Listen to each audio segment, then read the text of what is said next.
नमस्कार दोस्तों, मैं doctor Namrata. I am principal consultant pain and palliative department at Max super speciality hospital Dwarka and Jeevisha cancer centre Sonipat. तो आज हम बात करेंगे क्लस्टर हेडेक के बारे में। तो दोस्तों, ये क्लस्टर हेडेक क्या होता है? जैसा क्या नाम से ही सजेस्ट होता है, क्लस्टर मतलब कि इसमें बाउट्स ऑफ अटैक आते हैं।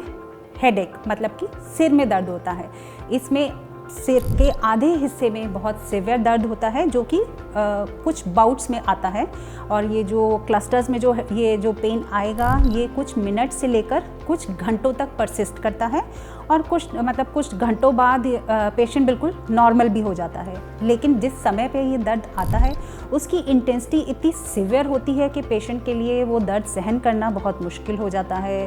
पेशेंट के मन में कई बार सुसाइडल थॉट्स भी आ जाते हैं।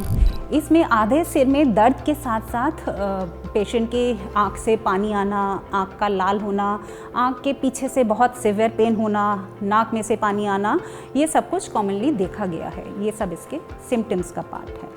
तो जब आप पेन फिजिशियन के पास जाते हैं तो डायग्नोसिस के लिए पेन फिजिशियन आपका हिस्ट्री लेते हैं, एग्जामिनेशन करते हैं और यूजुअली डायग्नोसिस इन्हीं चीज़ों से बन जाता है। बट कई बार डायग्नोसिस के लिए ये देखने के लिए कि कहीं कोई बहुत ज़्यादा गंभीर कोई और परेशानी तो नहीं है, हम कुछ स्कैन्स, MRI स्कैन वगैरह प्रिस्क्राइब करते हैं। तो एक बार डायग्नोसिस बन जाए then comes the treatment part. अब जो ट्रीटमेंट है वो दो तरह का होता है। समझिए कि सपोज एक्यूट अटैक आया कि अचानक से बहुत सीवियर पेन आ गया है, तो उसको कंट्रोल करने के लिए ऑक्सीजन दिया जाता है। ऑक्सीजन से ये पेन बहुत इजीली कंट्रोल हो जाता है। कई बार हम नाक में डालने की कुछ दवाइयाँ देते हैं, टैबलेट्स देते हैं। ये सब तो हो गया उस जिस टाइम ये एक्यूट अटैक आया है उसको कंट्रोल करने के लिए।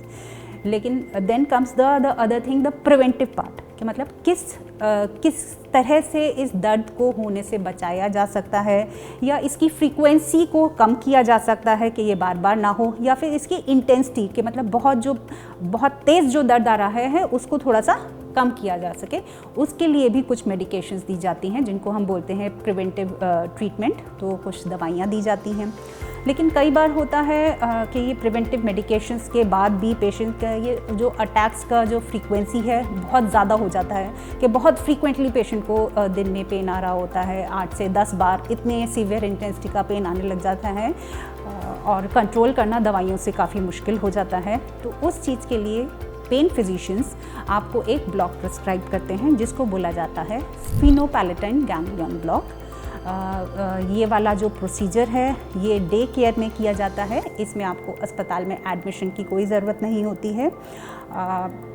एक्सरे मशीन में देखते हुए स्पेशल निडल से RF फ्रीक्वेंसी, एक निडल होती है RF फ्रीक्वेंसी वाली, उस निडल से उस गैंग्लियन तक पहुंचा जाता है जहां पे ये पूरा नसों का जो गुच्छा बना हुआ है जो कि ये वाली पेन की सेंसेशंस को कैरी कर रहा है, उस जगह पे जाया जाता है। और एक बार ये कंफर्म हो जाए कि हम करेक्ट प्लेस में हैं, जो कि हम डाई डाल के देखते हैं कि हम करेक्ट प्लेस पर हैं, उसी जगह पर हैं, स्टिमुलेशन करके देखा जाता है।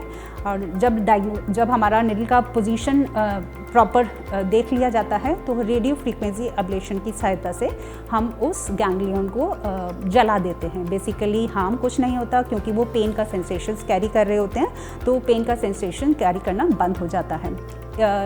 RF अब्लेशन ऑफ स्फीनोपैलेटाइन गैंग्लिया ये क्लस्टर हेडेक का एक बहुत ही अच्छा ट्रीटमेंट है। इस ट्रीटमेंट के बाद पेशेंट की जो पेन का इंटेंसिटी और जो अगेन एंड अगेन बाउट्स आ रहे हैं, ये सब कुछ अंडर कंट्रोल हो जाता है। और ये देखा गया है कि इस ट्रीटमेंट के बाद पेशेंट को 2 से 5 साल तक, कई बार और ज़्यादा सालों तक पेन फ्री लाइफ वो अपना रह सकते हैं और फर्दर ट्रीटमेंट की ज़रूरत नहीं बनती। लेकिन अगर सपोज़ 5 साल बाद या कुछ टाइम बाद ये दोबारा से दर्द आया तो we can repeat this procedure. So अगर आप या आपके फैमिली मेम्बर्स या फ्रेंड्स कोई भी इस क्लस्टर हेडेक से पीड़ित हैं तो आपको पेन फिजिशियन के पास जाकर ज़रूर संपर्क करना चाहिए। For more details connect with us.